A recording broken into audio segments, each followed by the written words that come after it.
All right. Well, every now and then I get a comment on this show that really I want to respond to, but it's going to take way too much time and way too much space to respond to the comment section. And so I'll leave a short message and say, hey, I love the comment. I love the thoughts. I think there's something to think about. Let me do a video on it. And that is what is happening today. Let me show you the last comment, or the last part of the comment that came in, and tell you a little bit more about it. But it says, hey, I don't remember the rest of your points, but I think I made my argument. The biblical story doesn't make sense, and the evidence has never been shown to prove it. At best, Christians use guilt trips and Pascal's wager to get you to believe. Just go watch any of Ray Comfort videos. Intellectual dishonesty at its highest. I don't manipulate easily. So anyways, I had a conversation with this person. I let them know I'd be doing this show. They wanted to come and interact. So I hope that you show up here eventually, or at least you watch this eventually to hear some thoughts I have on your comment. Now, this initially came in response to a video that I did back in like February of 2020 titled 3 Reasons Why People Don't Believe in Christianity, I think.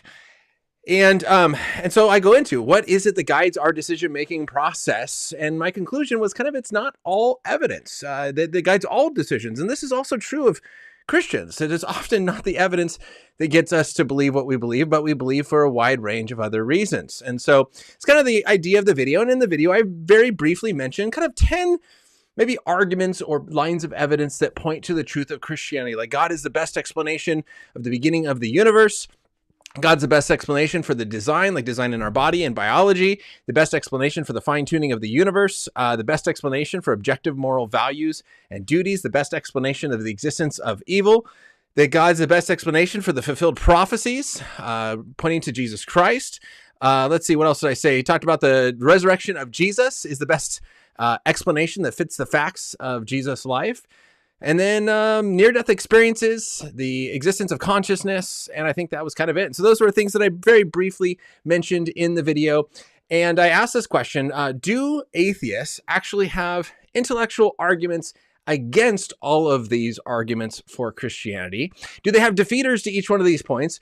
Or is it they kind of dismiss the arguments and go with maybe an emotional rejection of Christianity, or maybe a volitional or moral rejection of Christianity? And so that's kind of the background.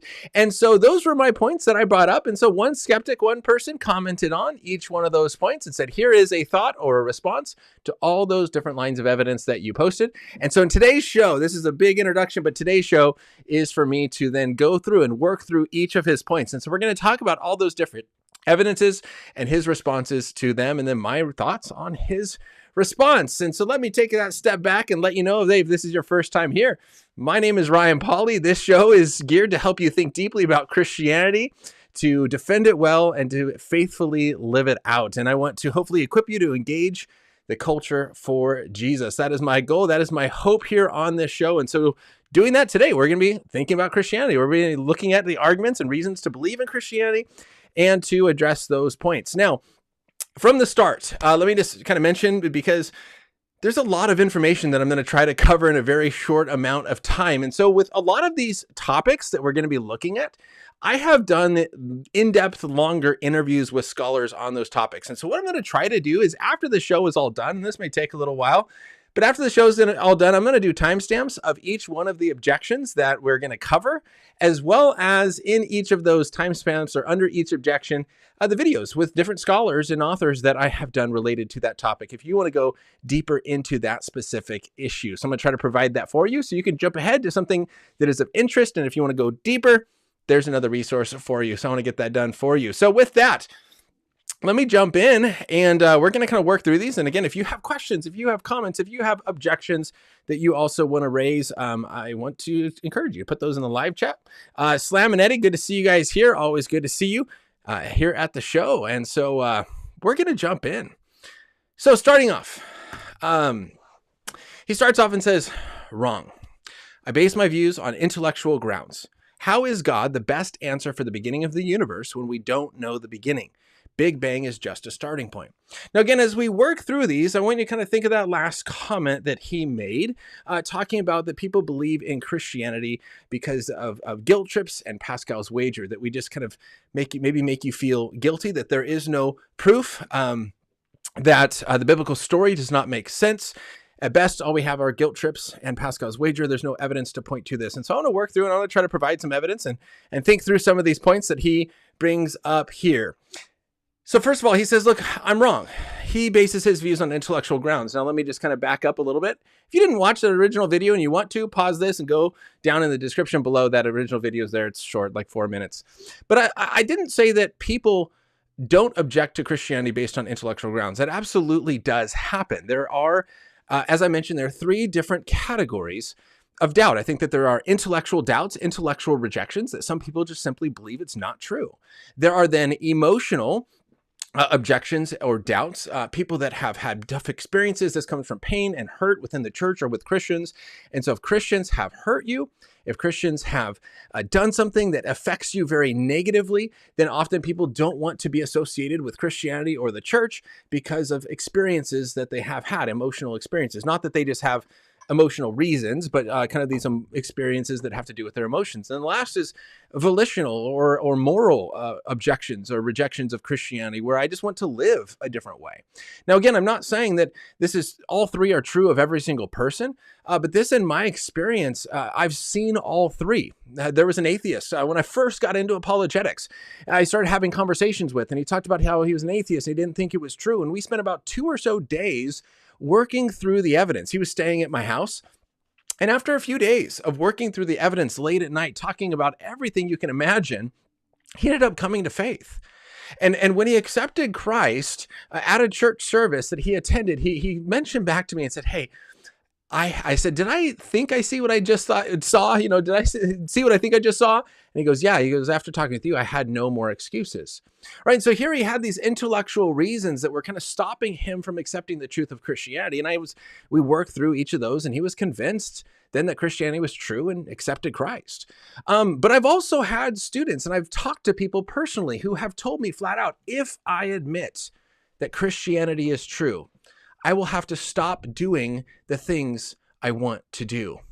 Another student said, if I become a Christian, my friends will look at me differently. You see, this is not an intellectual rejection. This is a volitional. I don't want people to look at me differently. I don't want people to think I'm weird or that I've fallen for some sort of trap. And so therefore, I'm not going to accept Christianity or living a certain moral life. And so I think that these are true of different people, not of everybody. And so I'm not saying that every single atheist rejects Christianity simply based on emotional or volitional reasons. There are atheists that are rejecting it based on intellectual reasons. And so if that is you, then I'm not wrong on that point. You're just under one of those categories. You reject it for intellectual grounds. So looking at this first point then, because I mentioned that God is the best explanation for the beginning of the universe. He says, how is God the best explanation for the beginning of the universe when we don't know the beginning? The Big Bang is just a starting point.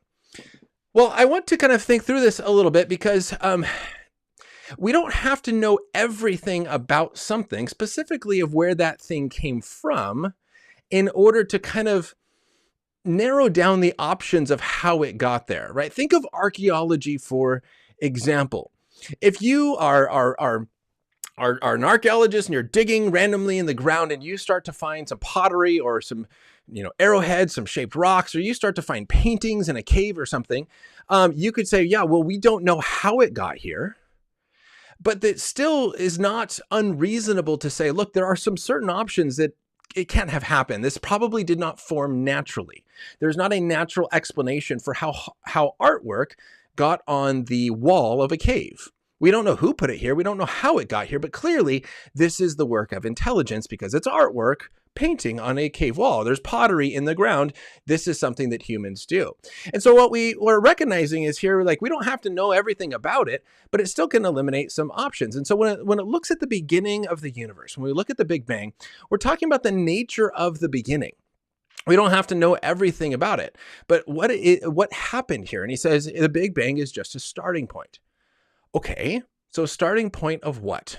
Now, as many scientists will say, and Stephen Hawking is one of them, he says, practically everyone now believes in the beginning of the Big Bang is the beginning of the universe and time itself, right? So if we have the Big Bang talking about the beginning of our space-time universe, where space, stuff, and time began to exist, then we have kind of our cosmological argument. Whatever begins to exist has a cause. The universe began to exist, therefore a universe has a cause. And so you look at what is the nature of something, or what could possibly cause something like our universe. And so if we have evidence to believe that our universe, all of space and time and physical stuff, matter, came into existence at a point in time, then whatever caused that has to be spaceless, timeless, and immaterial. And so when we look at this, say, okay, what could cause these things to happen, right? And then that's how the cosmological argument breaks down a little bit further and says, okay, there are two possible explanations for this. You have an disembodied mind, that would be immaterial, spaceless, and timeless. And then you can also have kind of abstract objects like numbers. Those are our only two possibilities. Well, abstract objects like numbers don't have the ability to create. You need a personal intelligence to create. It has to be one that has freedom to choose to create. So you have to have a personal, spaceless, timeless, intelligent being. Also something that is powerful in order to create. And so this would be kind of looking at the evidence of what we do know, right? So it's not saying, I don't know how this happened, therefore God did it. This is not a God of the gaps argument, but it's looking at what we do know and then looking at say, okay, now based on what we know, what could cause this? Where could this possibly come from? And to claim that there's another physical universe that created our physical universe, and then the question is, well, what caused that? Now, this sometimes comes back to the question of what caused God, but that's where we'll talk about here in just a moment. Now, one thing I like, and kind of thinking more deeply about this, is that the argument that I make, at least, and other Christian apologists, is not simply based on scientific evidence to where if the science changes, all of a sudden we have to completely change our position. I like how William Lane Craig puts this, where he talks about that the philosophical arguments for a beginning of the universe come first, then the scientific evidence confirms it. Right? So even if we don't have scientific evidence of Big Bang cosmology pointing to the beginning of the universe, which we do, we still have our philosophical arguments pointing to the fact that our universe cannot be eternal into the past. And so what very quickly are these arguments? Number one is that there cannot be an actual infinite number of past events. Now, this is different than potential infinites, right? So a potential infinite is a finite amount of something, right, of numbers. So you start and then you count, and eventually maybe you could count to all the way to infinity, but at each point you stop, you have that finite amount, right? 1, 2, 3, 4, 5, and you could keep counting forever, but you don't have an actual infinite at that time. This is a potential infinite, if that makes sense.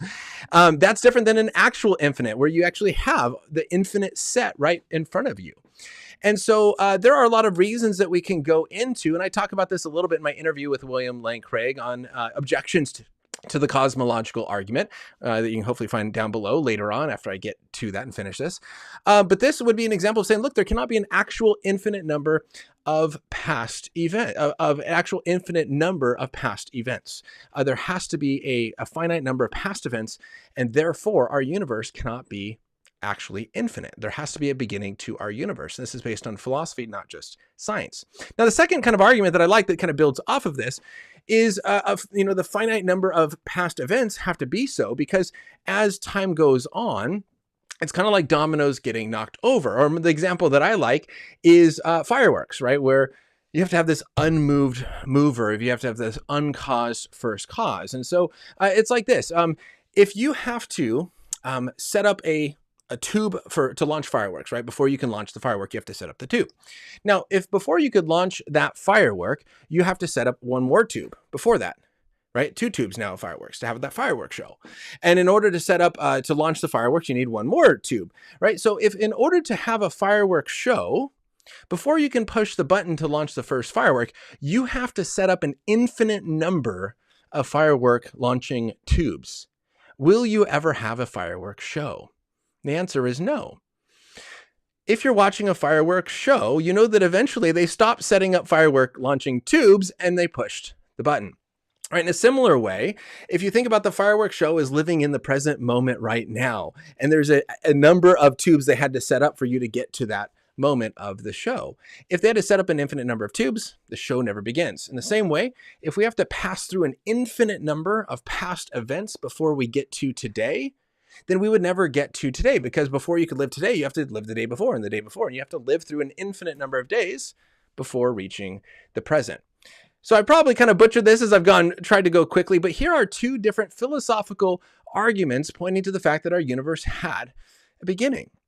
And again, the scientific evidence then comes along and confirms it. So if our universe has a beginning, then it needs to have a beginner. And then we start to look at the properties and qualities and characteristics of what could possibly be the beginner of a universe. And so I think that that is why God is the best explanation, right? In the same way that a group of people is the best explanation, an intelligent mind is the best explanation for finding cave painting in a cave, I think that God, an immaterial, powerful, timeless, spaceless, disembodied mind, is the best explanation for the beginning of our universe and all of time, space, and matter. And so there's a couple quick thoughts on the cosmological argument. Again, videos linked down below. So he goes on to my second point about God being the best explanation for design. And he says, evolution shows how our bodies have evolved. There is evidence that you can look at.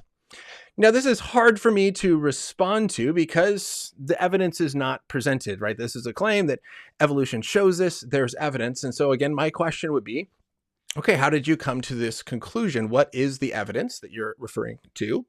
Excuse me. But secondly, what do you mean by our bodies have evolved? Right? What do you mean by our bodies have evolved? In one sense, if we're talking about change over time, then yes, our bodies have evolved. I look different now than when I was first born. And so absolutely, my body has evolved in that sense. If we talk about microevolution, right, our body's evolving, within the gene pool of a species. Yeah, I mean, my son is an example of microevolution where he's a small genetic change, a small genetic variation from me and my wife, but he's still a human being. And so if we're talking about evolution in that sense, random small genetic mutations, but within the gene pool of a species, then absolutely our bodies have evolved. We are different. Maybe we're bigger or stronger or faster or whatever because of certain kind of characteristics and ways that we change our bodies, we adapt to our environment and whatnot. So absolutely our bodies have evolved in that sense. If we're going to claim, though, that our bodies that have evolved in the sense of a common ancestor, again, then we have to say, well, what is that evidence that we have to show that these common ancestors are actually common ancestors rather than us and these other fossils in the fossil record have a common creator, right? Is it possible that the similarities that we look at are the result of a common creator rather than a common ancestor?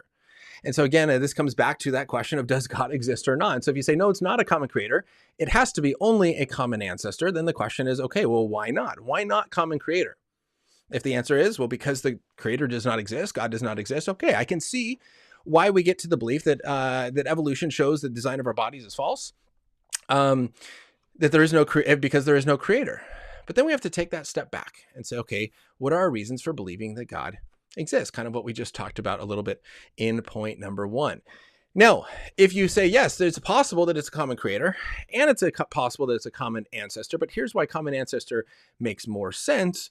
I'd love to hear that. And you can kind of comment there in the live chat, or you can comment afterwards in the video in the comment section of what sort of evidence points to the fact that a common ancestor is better evidence than a common creator, explaining or better explanation of the evidence than a common ancestor.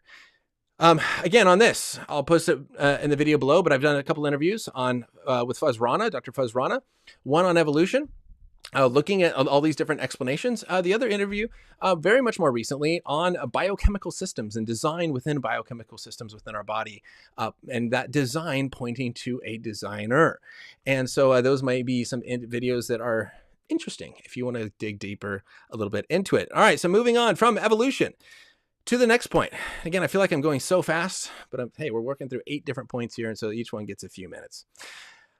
Third point, I mentioned that God is the best explanation for the fine-tuning of our universe.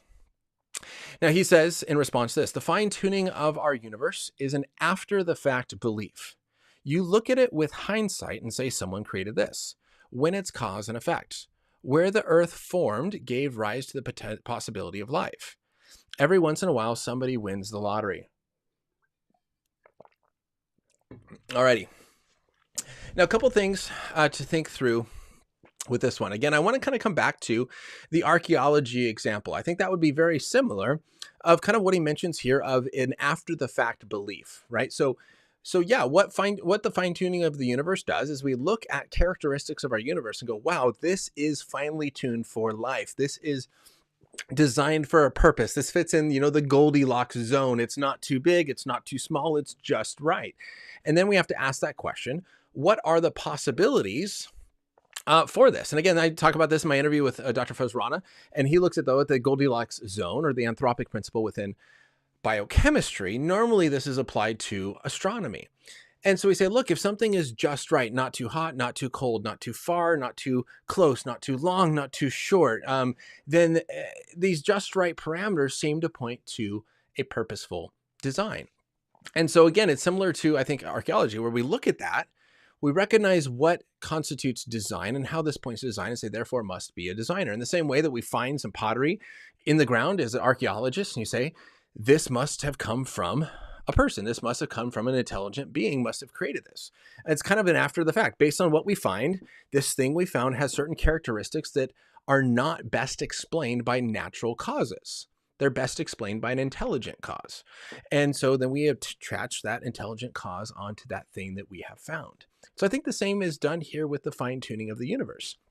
Yeah, we look at it with hindsight and say, yeah, someone created this, because the thing that we're looking at has all the characteristics of a created thing, right? And then we can do this pretty easily. We have really good design detection. I play a game with my students where I show them pictures of design things and not design things, and they have to tell me whether this is designed or not designed, right? And I show them a picture of lines in the sand, like in the Sahara Desert, how the wind blows, those lines in the sand. And they say, oh yeah, that happens by natural causes. And then I show lines in the sand where someone says, will you marry me? And they've drawn it with their finger in the sand. And they all say, well, that's intelligent causes. Well, why couldn't, if the wind can make these lines, why couldn't the water of the waves make these lines? Because there's information in those lines, right? In the will you marry me lines. Right? I show them the difference between like the Grand Canyon and maybe something like Mount Rushmore, right? We have a really good ability to detect a design where we start to see things that are extremely complex, but not just complex for complexity's sake, but also things that are very information-based, things that have a purpose, have an end goal. And when we match that complexity to that purpose or end goal that we also see, we recognize this only comes from intelligent mind. And so I think that, yeah, we do look at our universe. It shows these characteristics of a designed thing, and therefore we believe that someone had to create it. It must have a designer. Now, is it simply cause and effect? I don't think it's simply cause and effect. You'd have to show some pretty good evidence, and you can comment here if you have that. You'd have to show some pretty good evidence that a simple naturalistic cause and effect relationship can create the things that we see, right?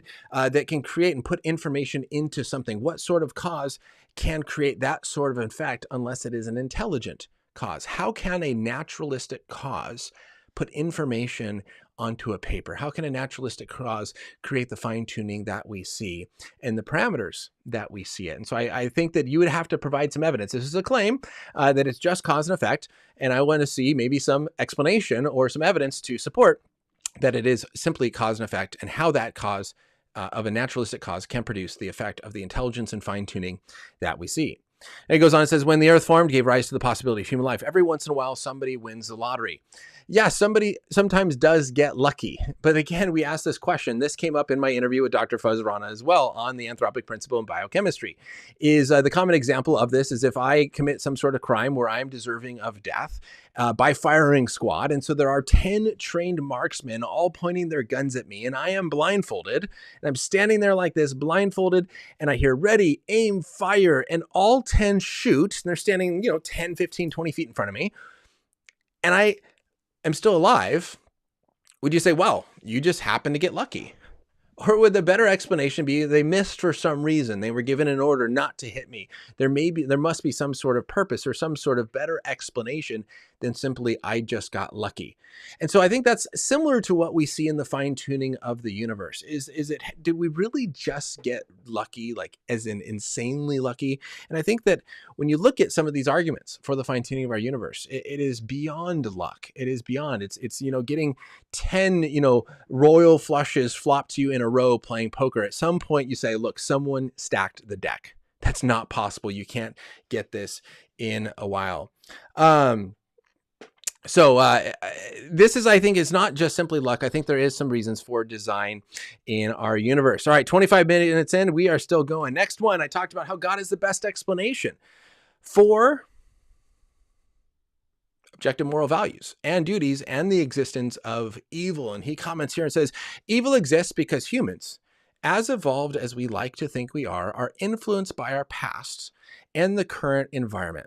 Mess this those any it can't screw up someone's thinking. Mess with those any and it can screw up someone's thinking. Free will doesn't exist as you think it does. Again, to kind of think through here a little bit, how do we define evil, right? Evil exists because humans messed up. It seems like he's defining evil, saying here, because we're influenced by our past and our current environment. So our current, and this is a very secular way of looking at the existence of evil and of right and wrong, is that our current environment is a certain way. So we believe that slavery is wrong. Now, this is our current environment. And so if you go against the majority, if you go against the current environment, then that is what is wrong. And that is what is evil. But the question is what about the people who were going with the current environment or influenced by the culture?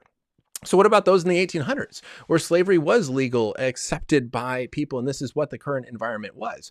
If you go against that at that time, would you have been evil? Right? So is our morality changing? And so in a secular worldview, this would create subjective morality, where morality is simply evolving, right? If we're going to base our morality on what is evolving, well, evolution is the constantly changing nature of things. And so we'd have to say if morality is coming from evolution, then our morality should always also be constantly changing and evolving.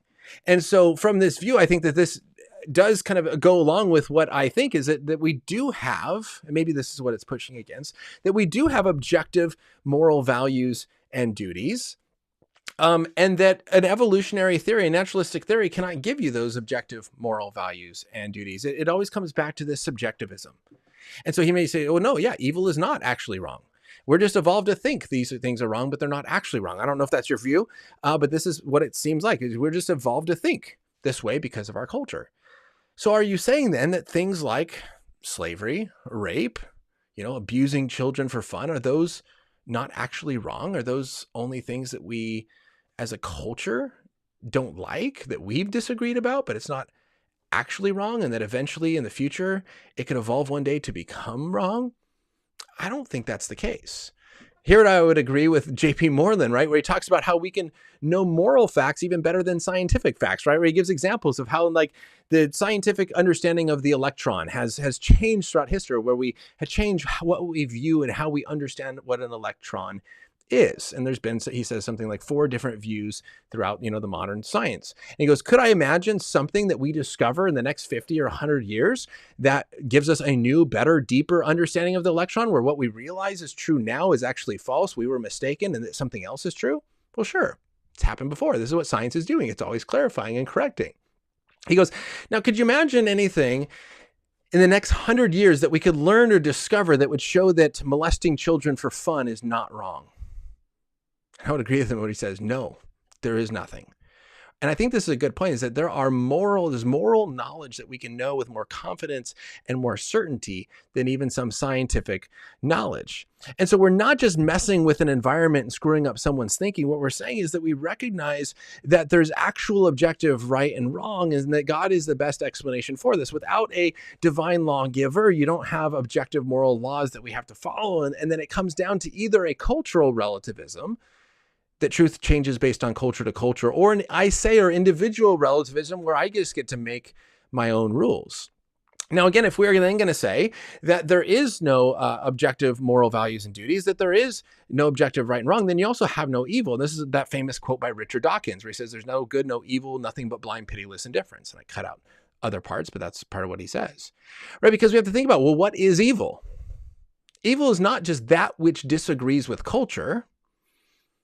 If you believe that, then you don't have objective evil. If you say evil is that which is illegal, well, cheating on your husband and wife is not as illegal. Adultery is not illegal. Is that so wrong? It's not wrong or it's not illegal to lie to your parents. Is that wrong? Or what about when slavery was legal? Was it not evil? Or can we say that something that, even though it was legal, is still evil? So what do we mean by evil? Well, in a Christian worldview, evil is the absence of good. Evil is the privation of good. Evil is where something good should be and it's not. Okay, then what is good? Well, good is that which aligns with God's nature. God is the standard of goodness.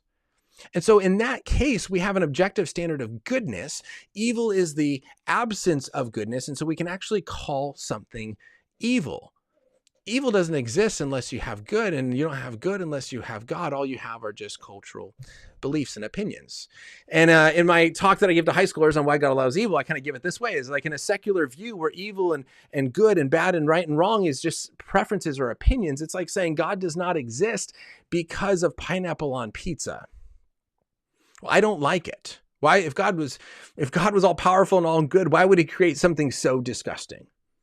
Well, that's not an argument for God. But I don't like something, therefore God doesn't exist. It doesn't work that way. And so I still believe, and I don't think that this response refutes my statement that objective good, right and wrong, objective moral values and duties, and evil is best explained by the existence of God. I think that what is being given here shows that all morality is relative. It's just because we act a certain way and we're influenced by our culture. And I don't think that that actually describes reality. Because if this is the view you want to take, it seems like what he's saying here, you then have to accept that morality is all subjective and all relative, that things are not actually wrong. And that is a tough pill to swallow. Now, one that I've not talked about much before on the show. I mentioned in the video that God is the best explanation for fulfilled prophecies, pointing to Jesus Christ. And this is not something I've talked a lot about, but here he goes on to say, I don't believe the Bible, so I don't care about those questions. But to play along, to fulfill the prophecies of the Old Testament, one just needs to read it and write out a story fulfilling it. Now, a few things I want to kind of work through because I haven't talked about this a lot on the show before. And hey, if you want to kind of go deeper into this, let me know in the comment section, and maybe I'll find someone who knows way more than I do, or I'll do some study and look through it. I want to read a few things to you here. So first of all, to simply fulfill a story, all you have to do is fulfill it this way. Now, hold on a second. I think I'm at the wrong. Oh, that's supposed to be. Oh yeah, page 208. Sorry, I'm reading the wrong quote. Page 208. I'm at the wrong spot.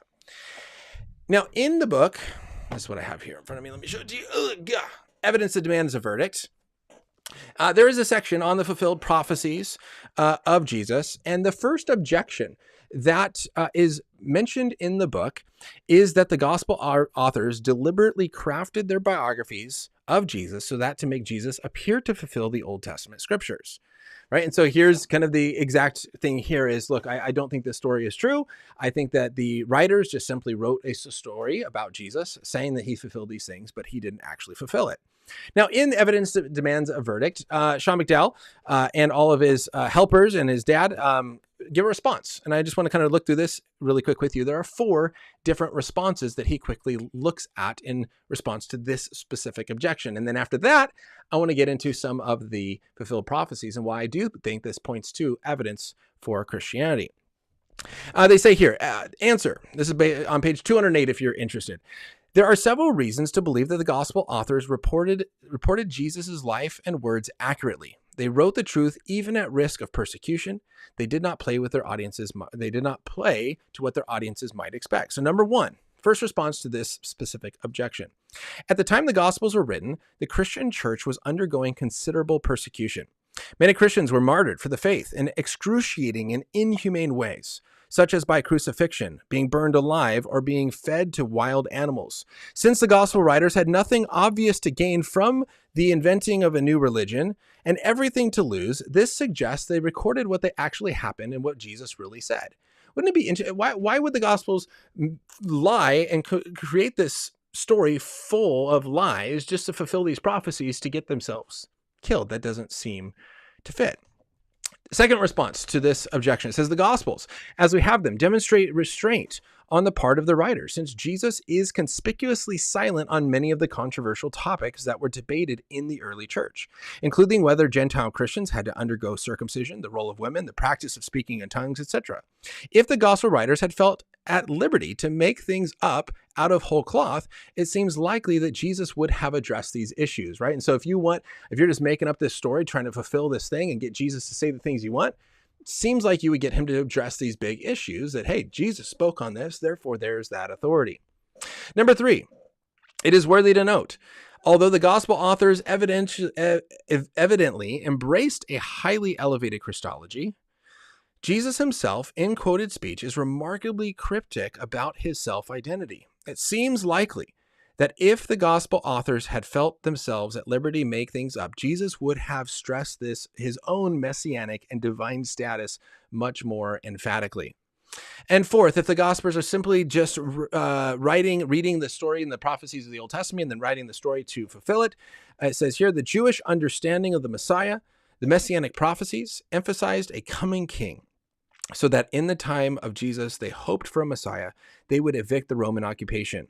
If the New Testament writers' motivation was to persuade people who longed for a conquering hero, they could have omitted or downplayed the crucifixion to craft a convincing presentation.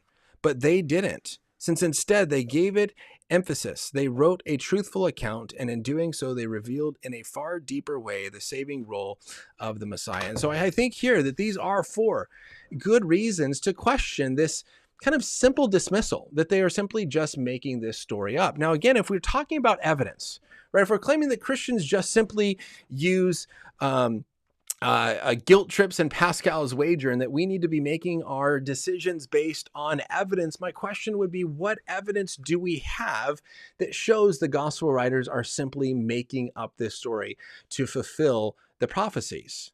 Do we have provided evidence that this actually took place, or is there better evidence to suggest that the gospel writers actually wrote what happened? They wrote what they saw. Now, what about some of these prophecies? It's not simply just, I think, the ability of the disciples just to make stuff up. Now, again, in Evidence That Demands a Verdict, they list a few different types of prophecies. So there's like 4 different types. So we have types of foreshadowing, right? Types and foreshadowing. So, these pictures of who Jesus is in the Old Testament, and then Jesus fulfills that in the New Testament. So Christ is being our Passover lamb, or Christ is the Lord's provision. Christ is the high priest or the high king. I'm reading in Hebrews right now about Jesus as the ultimate high priest. Jesus being the angel of Yahweh, or the bronze serpent, or the Son of Man, as we see in Daniel, and then again in the words of Jesus. And so these are kind of some types and foreshadowings that we see between the Old and the New Testament. We also, though, as it breaks down to the second aspect of these, is messianic predictive prophecies. And so different aspects of the Old Testament that make certain predictions about Jesus, and then how those are fulfilled in the New Testament. So for example, that Jesus, the Messiah, would be pre-existent and divine. This is in Micah 5:2. And then in multiple points in the New Testament, one being Colossians 1:17, there's a fulfillment of this, that Jesus was before all things, this pre-existent one. We have in the Old Testament, like Deuteronomy 18:18, talking about how the Messiah to come would be a prophet. And then Jesus in Matthew 21, the crowd said, this is a prophet, Jesus of Nazareth of Galilee. And so the people recognizing Jesus as a prophet. So this is not just Jesus making things up about himself or the disciples, but these are the people themselves calling Jesus a prophet, and therefore fulfilling what the Old Testament predicted. We also see the line of Jesse, the house of David, the Messiah would come. This happens there. We have that Jesus would be a judge, a king, a special presence, and the Holy Spirit. The ministry of Jesus would begin in Galilee, and then the ministry did begin in Galilee. That Jesus would be a teacher of parables, and do a ministry of miracles, right? This is in Psalms and Isaiah. And then is fulfilled again in Matthew chapter 9 and Matthew chapter 13, verse 34. And so these are a lot of examples of what Jesus would do, how he was to enter the temple, that he was going to enter the temple on a donkey, right? So this is in Zechariah 9:9, where it says the Messiah will mount a donkey on a colt, the foal of a donkey, and enter into the city. And then the New Testament, Luke chapter 19, records Jesus entering in on a donkey. And so here are some messianic predictive prophecies that were fulfilled in Jesus. There's also prophecies regarding the time and the Messiah's coming, but then there's also some predictions that were literally fulfilled in Christ. So for example, let me give you some of these, his nativity and early years. right? So the fact that he would be born and the nativity was mentioned in Genesis, Isaiah, and Jeremiah. The place of his birth is predicted in Numbers 24 and Micah 5:2, right? And think about this one as well. That's really hard. If Jesus, after the fact, is trying to go back and fill this, or if the disciples are trying to go back afterwards and attach all these fulfilled prophecies to Jesus, you can't change where he was born. You can't change the nature of his early years. That's not changeable. You can change maybe what he did or try to make stuff up. But if Jesus is born in, you know, in Jerusalem, but it's predicted that he's born in Bethlehem, you can't just say, oh, just by the way, he's born in Bethlehem, and change those sort of things. After his birth, right, that he would be the adoration by the Magi is projected in Psalm 72 and Isaiah chapter 60. The fact that they would leave and go into Egypt after Jesus' birth is predicted in Hosea 11. And then all the innocent kids would be massacred. This is predicted in Jeremiah 31. And so we could keep going on, but there are a lot of these examples. We also see this of his crucifixion, right? The fulfilled prophecies of Jesus in the crucifixion of Jesus. That he would be rejected by Jews and Gentiles. Psalms talks about that. Isaiah. The persecution of Jesus in Psalm and Isaiah, the triumphal entry into Jerusalem in Psalms and Zechariah, the betrayal of his own friend in Psalm and Zechariah as well. Again, like to fit that into the story after the fact, there's a lot of evidence that would be needed that all of these details are simply made up. That there'd be betrayer of the death, right? That there'd be desertion of the disciples, there'd be false accusations, there would be mocking, there'd be silence under accusation. Psalm and Isaiah talk about that. These, again, are just a small list. There's also predictions on his resurrection, his ascension, and his second advent. This is a lot of fulfilled prophecy. And so to, I think, dismiss it by just simply saying, well, yeah, someone just made up the story. You'd have to present some good evidence that the story is completely fabricated, completely false, that none of this is true. How much of it is true? Because we do have historical evidence that Jesus is a real person.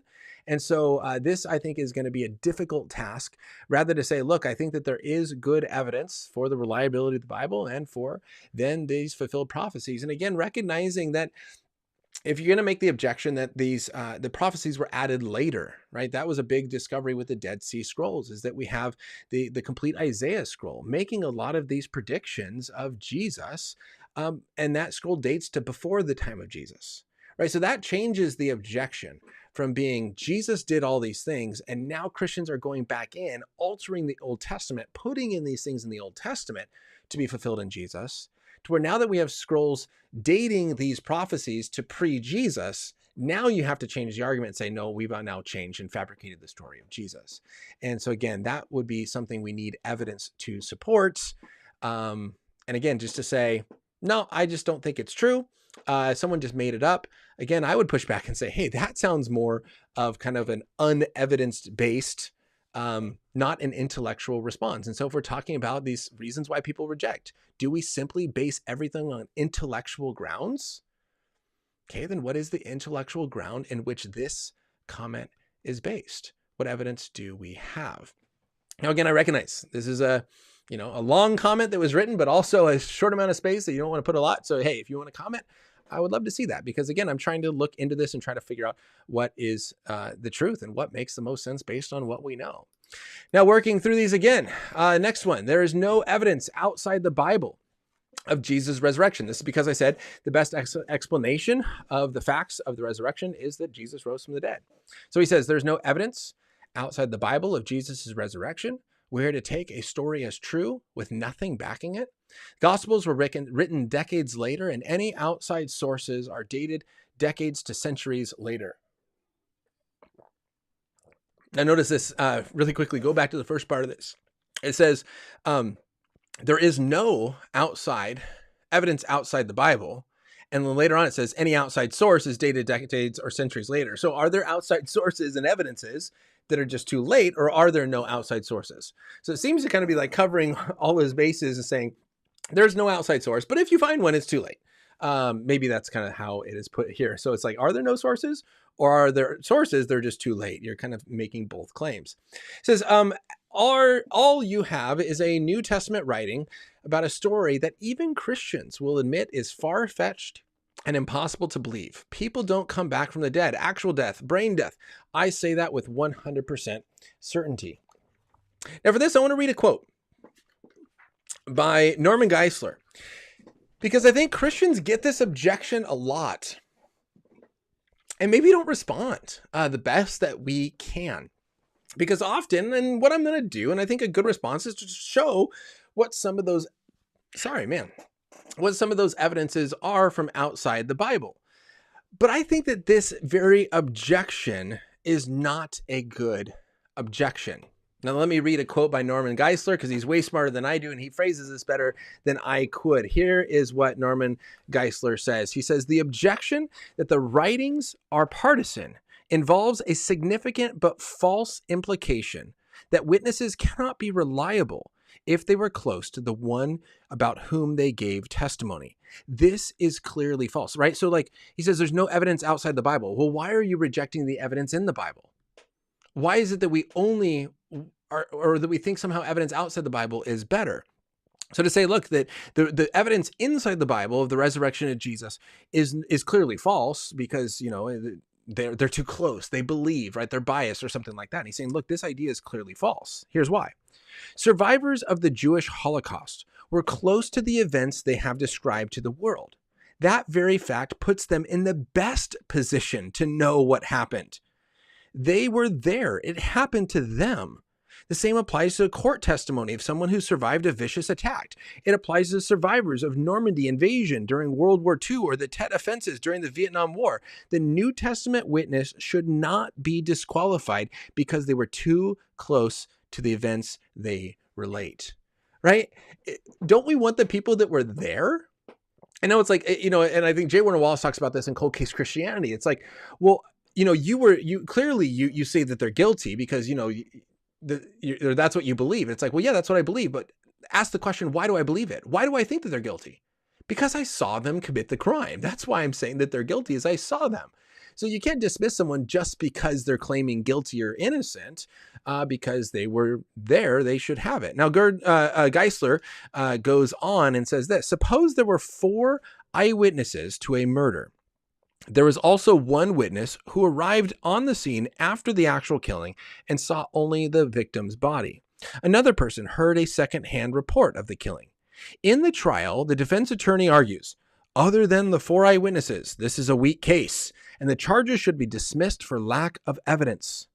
Others might think that the attorney was throwing out a red herring. The judge and jury were being distracted from the strongest evidence to the weakest evidence, and the reasoning was clearly faulty.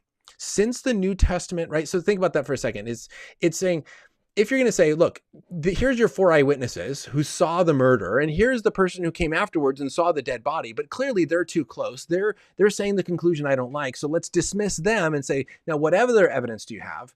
You're trying to get people to stop looking at the best evidence and focus on that which is not as good. Now, often what happens then is you present the evidence that's not as good, and then that evidence gets rejected. It gets just tossed out the window. That's not good evidence. Well, yeah, that's not the best stuff. Here's the best stuff we have. Why doesn't the best stuff in the Bible count? Geisler continues, and he finishes here. He says, since the New Testament witnesses were the only eyewitnesses and contemporary testimonies to Jesus, it is a fallacy to misdirect attention to the non-Christian secular sources. Nonetheless, it is instructive to show what confirming evidence of Jesus can be gleaned from outside the New Testament. And so we have examples from Tacitus. We have examples from Suetonius. We have examples from Josephus and others who do confirm some of these details. And so the very nature, I think, of this objection, as pointed out here by Geisler, is a false objection. This is a fallacy to try to kind of get our attention off of that which is best, the eyewitness testimony of the Gospels, and onto something that is not as good of these outside sources to the resurrection. So we're to just take a story as true with nothing backing it. And again, that's clearly false, right? To say you've thrown out the Gospels, you've thrown out all the eyewitness evidence and eyewitness testimony, and then say you have nothing backing it. This is again like that trial court. It says you can't. Here are the 4 eyewitnesses who watched the murder happen. Now, besides that, do you have anything else? No. See, how am I supposed to accept this as true with nothing backing it? Well, there is backing. you've just dismissed all the backing. So now the question becomes, do you have a good reason for why those 4 eyewitnesses are lying or mistaken or not, were not actually there? So again, you have to present good reason to believe why the sources in Scripture are not good sources. Now, again, he says the Gospels then are written decades later, and any outside source are dated decades to centuries later. Okay, but that doesn't mean that they're false. When something is written about an event, does not mean that event is false.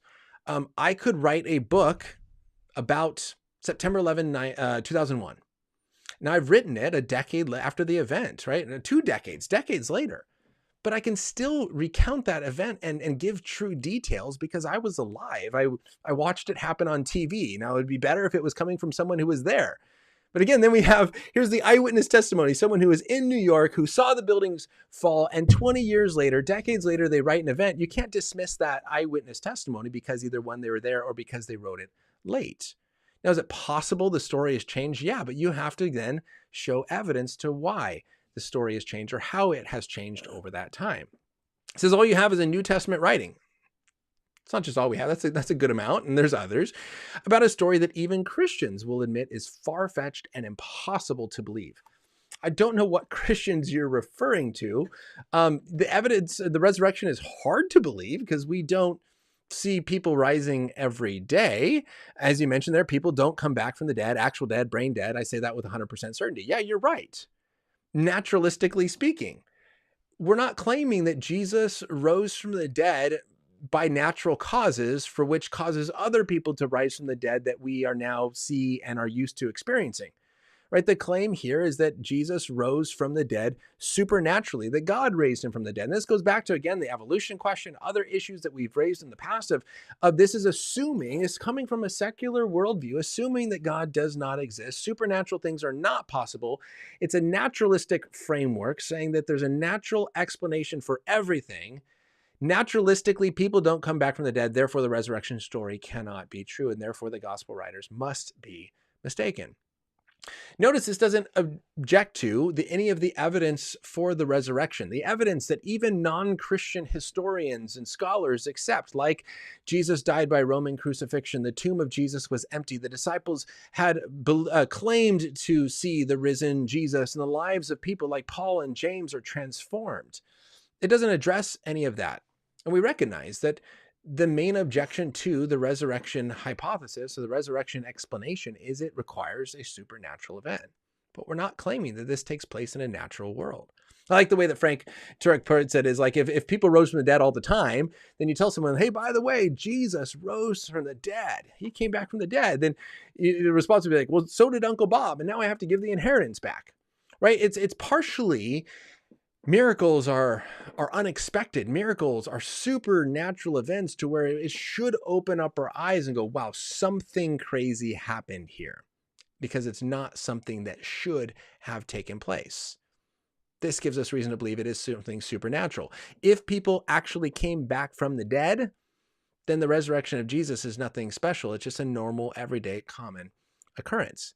But you can't dismiss something as not happening because some people say it's far-fetched or impossible to believe. Guess what? Sometimes impossible to believe things or far-fetched things are actually true. You can't just dismiss something because it seems very crazy. Now I'm going way over time, 53 minutes. Hopefully this is good. Hopefully you guys are enjoying it. Next one that he mentions here. Also, humans have a way of taking people who made an influence on them and turning them into something more. Like a god. Mythologies all over the world are filled with humans ascending above man to become godlike. Jesus is nothing new. Just people have been indoctrinated since childhood to believe and are scared to give up on old thought process. I'd love to see some evidence for this.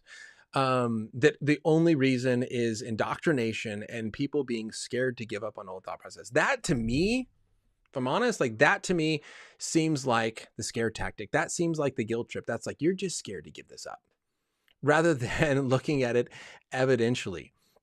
What we want to look at here is a couple things. We should not be committing a hasty generalization. That the fact that sometimes we take people and make them into being godlike, that's true. We often like to, take people that have made an influence on us and rise them to places maybe they shouldn't be. And maybe we have stories of turning people into gods. Just because that has happened at times, you cannot say, therefore, that has taken place with Jesus. You would have to provide evidence that it's actually taken place with Jesus, rather than making a hasty generalization that's saying because it's happened in these cases, therefore it probably happened in this one as well. Saying Jesus is nothing new. Well, actually, Jesus is very new. Yes, there are examples in different mythologies of divine beings with being all powerful and all knowing, because look, why would you create a God for your people and then have that God be weak and puny and not powerful and not know things, right? And so there are similarities that we see, this supernatural coming into existence or the supernatural knowledge or supernatural power, because we're trying to talk about people who are greater than the normal person. But there is newness to Jesus and what he did. And so when you look at this, and this is a common example of how Jesus is just kind of these repeat mythologies. There's nothing new like Jesus. I offer three thoughts in response to this. Number one is this. There are no pre-Jesus documented resurrection stories. So when we talk about these dying and rising gods, and there's nothing new with Jesus, what we see is that these stories are dated. They're written on stuff, and they're engraved, or there's pictures on vases or whatever. But these all come and are dated after the time of Jesus. We have not found any. There's no documented resurrection stories pre-Jesus. And so when you look at the historical timeline in archaeology, what it actually looks like is that you have all of these kind of God stories before Jesus. Jesus comes and does something very new. He dies and then rises from the dead. And then all of a sudden, these other stories start to change to start to look more like Jesus. So rather than Jesus looking like these other stories, it is more like these other stories starting to look more like Jesus. Number two, what you need to start to think about when you talk about these similarities is that often when we are saying that Jesus is very similar to these others, we're kind of picking and choosing the details. Maybe there's one or two details that overlap, but when you look at the whole picture of, Mythicists or Dionysus or Isis or whatever, compared to Jesus, the picture is very, very different. Also, the language that is used is different. So when we talk about these gods being very powerful, or, as I mentioned, they're all powerful. Often, these other gods are not creators of the universe, right? They are created beings.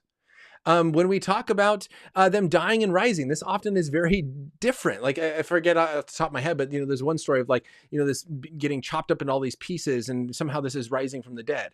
When we talk about being born of a virgin, this is very different. Not a female giving birth that is a virgin like with Jesus, but one God is like being born of a virgin was coming out of the side of a mountain and creating a cave. And so you have to look at some of these details that are often picked and chosen, but also are maybe not explaining the same thing if we're trying to say that there's nothing different with Jesus. Last thing to think about is this with these dying and rising God stories, is that just because a false story comes before a real story does not mean that the real story is false. I had a common example of this is what's called the sinking of the Titan, or the sinking of or futility. Right? This is a false, made up book about a boat that goes out for its maiden voyage, hits an iceberg, sinks, and a bunch of people on board die because there are not enough lifeboats. Now, if you look at only the details of this book, it is almost identical to the Titanic. But the sinking of the Titan, or futility, was written before the Titanic sank. Now, would anyone make the argument that because there is a fake made-up story, the sinking of the Titan, that almost perfectly matches the sinking of the Titanic, that therefore the Titanic is false? No, of course not. Just because there's a real, true story that happened that resembles something fake that came earlier, you cannot say, therefore, this real story is fake. This is a case-by-case basis. You need to find evidence and arguments for each one. And so I think that we have good reason to believe that these other people that were made to be like gods are not true. I think there's good reason to believe that the story of Jesus being God is true. And this is kind of what we're working through here. All right, let me give a few more as he finished up his response to me. He says, I think this is the last one. Yep, this is his last comment. He says, there is no proof. So this is my thing. It says, God is the best explanation for near-death experiences and the existence of consciousness. He says, there is no proof from near-death experiences because the subject isn't dead. They are clinically dead, meaning the heart and lungs have stopped working and the brain starts to shut down everything in the body to keep itself alive. The tunnel of light is your eyes losing oxygen and fading away. All the images you see are your brain panicking and hallucinating from loss of oxygen. Once all is said and done, and you will not live another day. You actually die, and no one has ever come back from brain death. It's final. Also, doctors can induce a near-death experience. And ever done DMT? It mimics death. Our brain also produces it, and we are still studying its effects on us. Try it, and you'll look at death differently. Now, I think that this comment is possibly misunderstanding the near-death experiences that I am talking about. Now, I did an interview with Dr. Gary Habermas on this, and I'll link to that below, and you can check that out.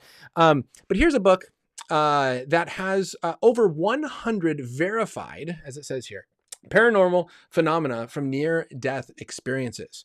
And so the ones that are in this book, and there's different categories of different experiences. So it's like extrasensory, perception of events that go beyond the physical senses, or after-death communication with strangers, or after-death communication with family people, or observations of outer body near-deathers by others.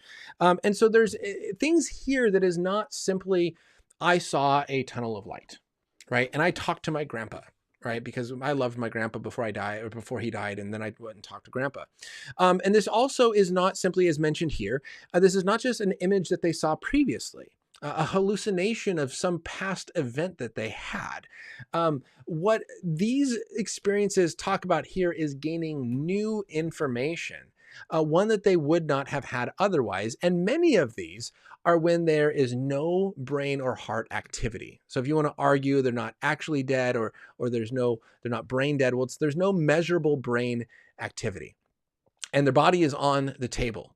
And one of the stories is the person, while being dead on the table, goes out in their near-death experience, their disembodied state, goes out into the lobby of the hospital and hears something their brother-in-law said to another person, like, I had to cancel my trip because it looks like, Susan here, or whatever. I forget. I think it was Susan in the book. Sorry, Susan. But anyways, Susan here is going to kick the bucket, and I'm going to have to be a pallbearer at the funeral. And then after waking up from that NDE and becoming conscious again, Susan then saying, hey, I heard that, my cousin saying this, and someone went out and said, hey, what did you say to your friend?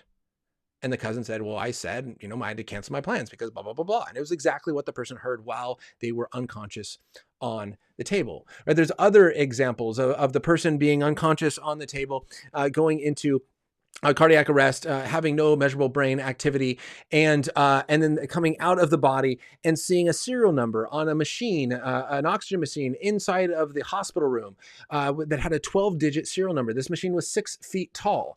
And after waking up, recited that number to the nurse who was standing by. Later on, the nurse, someone was cleaning off the machine, got on a ladder because the ladder had to be used to get on top of the machine, got on top of the machine, read off the serial number on the top of the machine, and it was the exact same 12-digit number that this person saw in a room that she had never been in, but had memorized this number.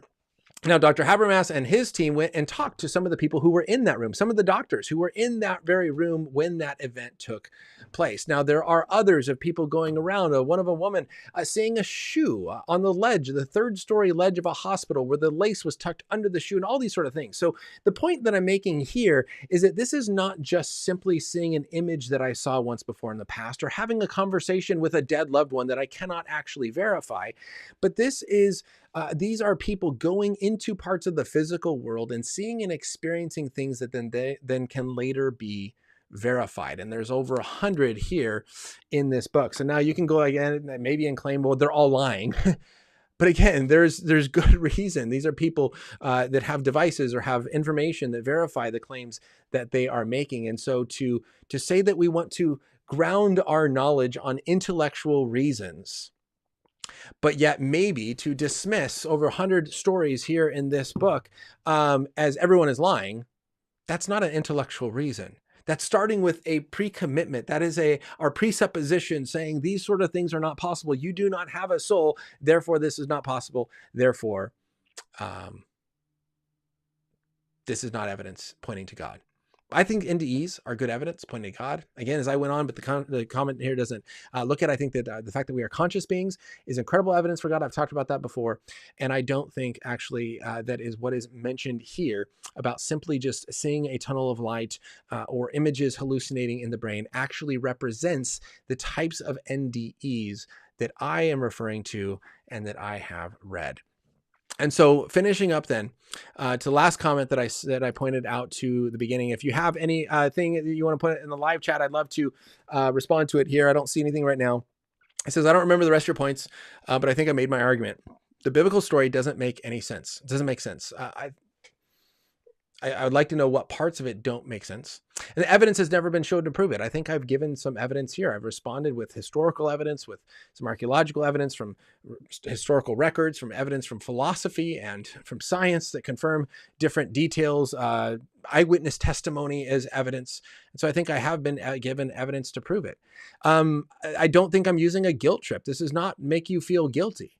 But we have to think about this as well as we finish up, is that if the Christian story is true, this idea of creation, God creating all things, that we are fallen, that God is redeeming all things. There's a redemption plan at place, and therefore there will be a full restoration of all things, that we are sinners who are inherently broken and cannot fix ourselves.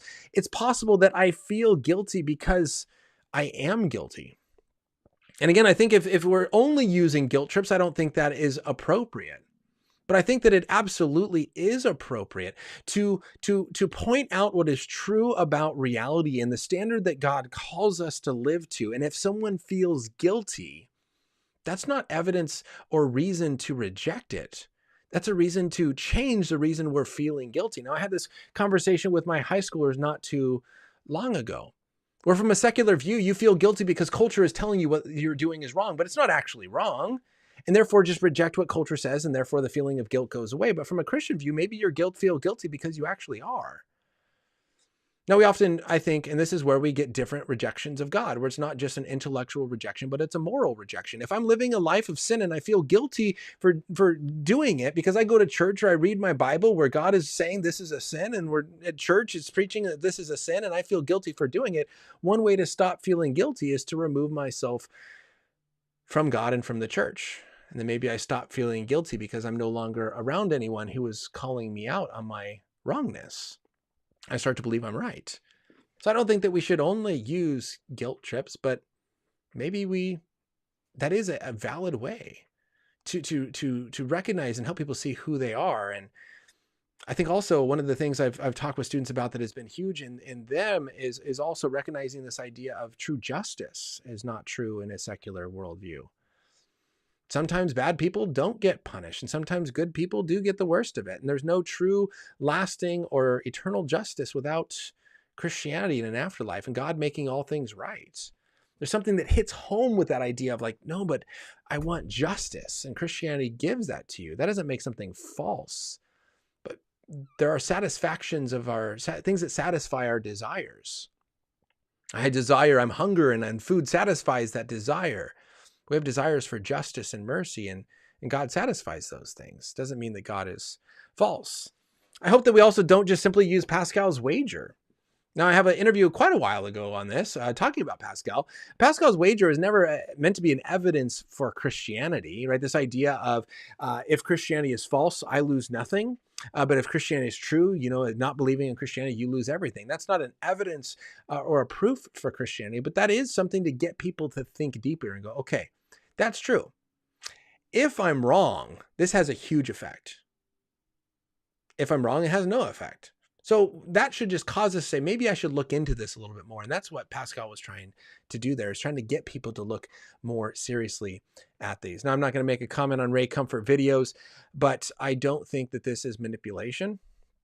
And I'm not expecting you to be manipulated easily. I don't want you to be manipulated easily, and I don't want anyone to be easily manipulated. We should be persuaded by good reasons. And I think that what I have presented here are good reasons I think that there are some flaws. I think there's some mistakes in logic in some of the reasons presented to try to refute my points. And so, hey, I don't think that the refutations hold, and therefore I think my points are still valid. I think there are good reasons to believe that Christianity is true. So there are some thoughts. I don't see anything that came in the comment section. So let me end by telling you guys this. If you are kind of connected to the ministry, right, there are some big changes coming up. And if you don't care about the ministry, hey, you probably already tuned out because I'm done talking about that, but there's some big changes coming up. I'm going to let you guys know about those as soon as they happen. I'm super excited on kind of where things are going. Also, I just want to point out that my summer is insanely busy. So I don't know what YouTube posting is going to look at, but I think I did the math and I'm doing something like 30 something lectures at 7 different events, including 2 Maven trips, which is going to take me on the road for over 40 days this summer out of like my 60-day summer vacation. I'm going to be on the road for 40 days speaking at 7 different events, 30 something lectures. It's going to be a busy summer. So I would love your prayers as we prepare for that. It's going to be fun. It's going to be exciting. I love all the opportunities. I'm going to be working with students. If you want to know more about that, we can talk more about kind of what's coming up. But I'm going to be posting some videos as we get there, along with there's some other really exciting, fun changes I just want to kind of let you know about, and you will see what's coming up. So if you are still with me, thank you so much for being here. Again, as always, some other videos will pop up here. They'll help you continue to think deeper about Christianity, defend it well, and faithfully live it out. If this has been an encouragement to you, I'd love for you to help me out and share it with others. That is a great place or a great way to get this to spread. If there's something specific here that you thought was good, that you want to help people see and see the truth of Christianity. Again, I think it's kind of a brief overview of a lot of different points that we can go deeper into, as well as the videos I'm going to post. So anyways, I love your help in sharing that. Like it, subscribe, and again, just thank you so much for being here. Have a blessed rest of your day and continue to think deeply about God, Christianity, and Jesus, because as always, they are worth thinking about. See you later, everybody. Have a blessed rest of your day. Bye.